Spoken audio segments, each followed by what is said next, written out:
I have a couple of videos on this channel about the scene that's happening down on Nashville's lower Broadway. It's basically like 150 stages. There's maybe like 50 bars. They all have different levels, multiple levels, with stages going from about 11 a.m. to 2 a.m. A lot of times, I'll get the call to play, and I don't know anyone in the band or really what the set list is. There's not even a set list. It's like this context of you can't say no to a request. Now, of course, if no one in the band knows the song, don't play the song. But a lot of times, as long as the singer has kind of heard the melody and can kind of sing it, most of the musicians down there can make these requests happen, and that's where you make your money. It's usually about $20 for a request. And a lot of these bands that are really kicking ass down there, not only do they know a lot of songs, but they can do a lot of requests. And coming in as maybe the sub guitar player or a last minute situation as the guitar player, it could be a little bit stressful, but it's also a super fun challenge that I really enjoy. A lot of times you want to get with a band that is kind of in your same world.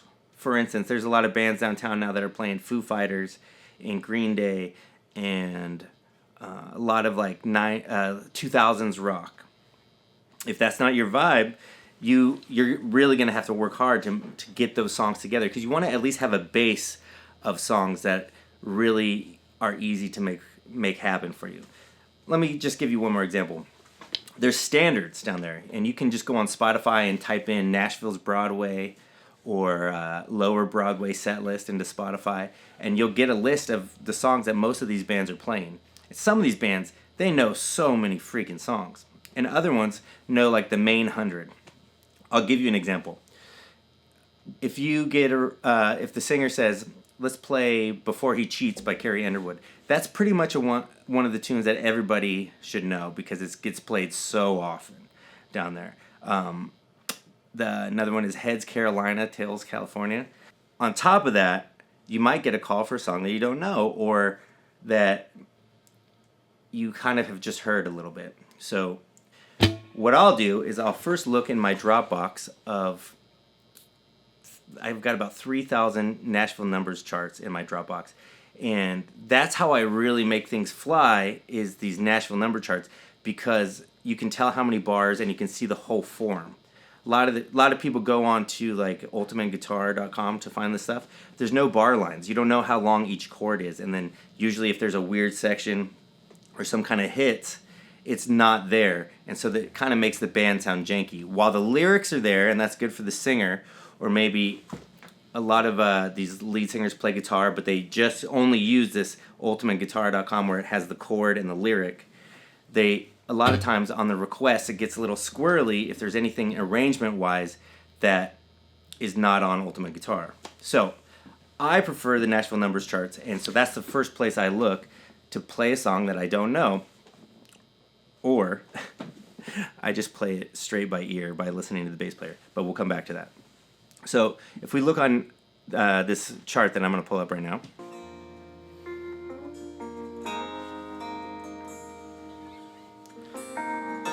chart says it's in B flat.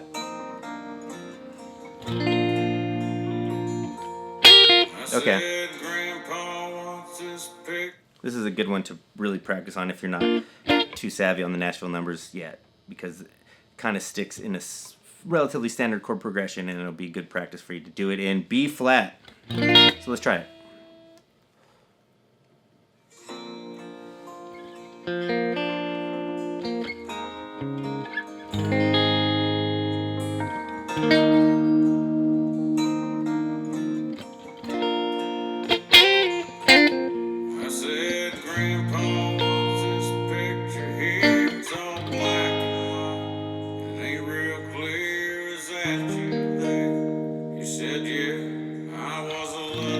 Standard thing, put a lick.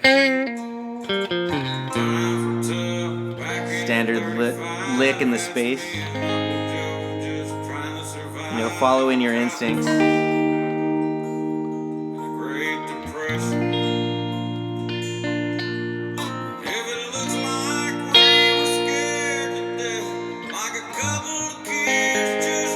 I probably would put on a tremolo. Make it feel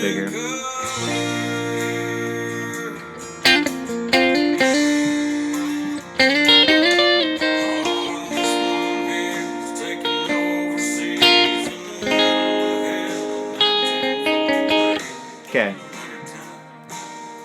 So I'm putting the licks in the standard spot. It's not like the record. I'm just making it happen using my instincts about what would make the song good. And that comes down to personal taste. And you got to, once again, you got to make sure you're with the right players and the vibe of the players. But if you don't know them, like sometimes you just show up and you don't know who you're playing with, you just kind of feel them out and you really go, what kind of vibe are they? What are they? Are they more rock people and they're taking country requests? So are you going to be the one that makes it sound more country? Or are they super old school country guys and you're the rock player and you got to like think to yourself, okay, I'm going to play something that's musical. It may not be this standard style. It's just about making it happen so that the song sounds as good as possible on the fly. Now, I think this one's good because it has a solo right there just for 3 bars. And if you look, most of the charts are handwritten like this. And so it goes all the way down to flat 7, 4, 1. Then you get a chance to solo on your flat 7, 4, 1. And if you're a guitar player, that's going to be a pretty standard chord progression for you.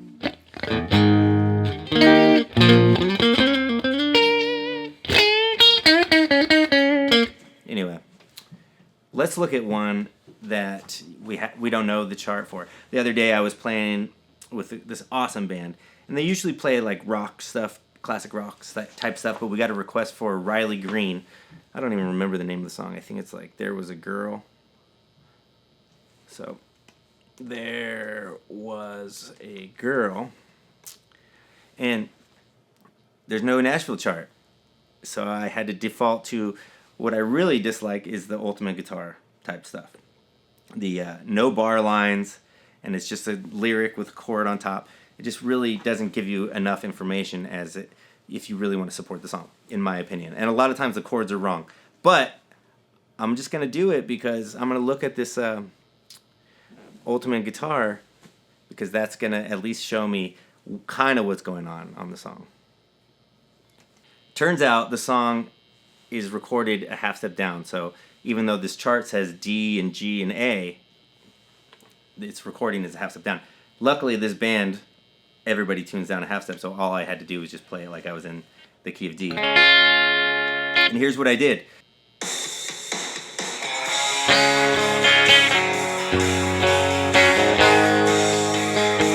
I didn't know there was a guitar riff, so I just played the chord.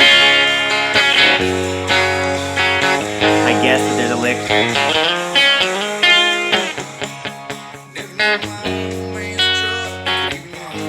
Just using my instincts.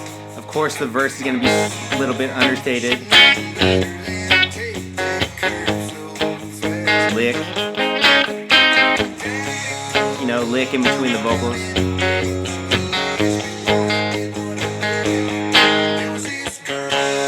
Listen to the drummer. There was a break there. He set it up.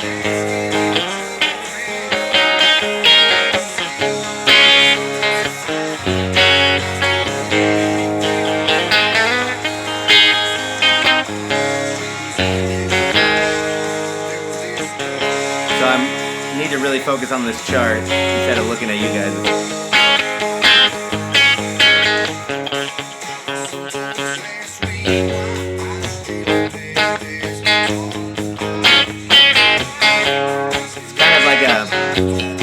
Cougar Mellencamp vibe, so I put that sus chord in there.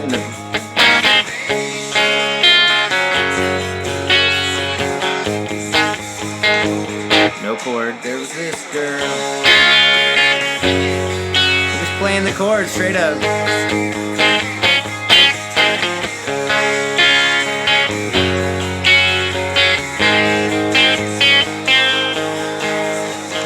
E minor. Oh, I missed it. D minor, G, A.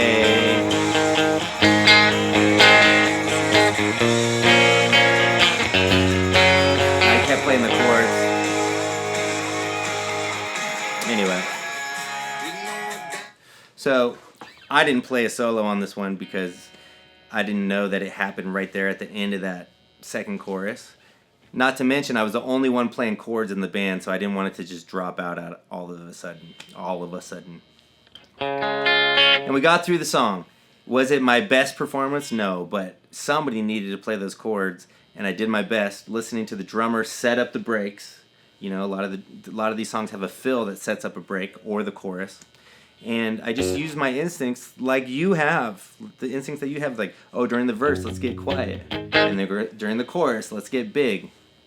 And if there's a vocal line that has about a measure after it before the next vocal line comes in, you know, there's a little spot for a lick. And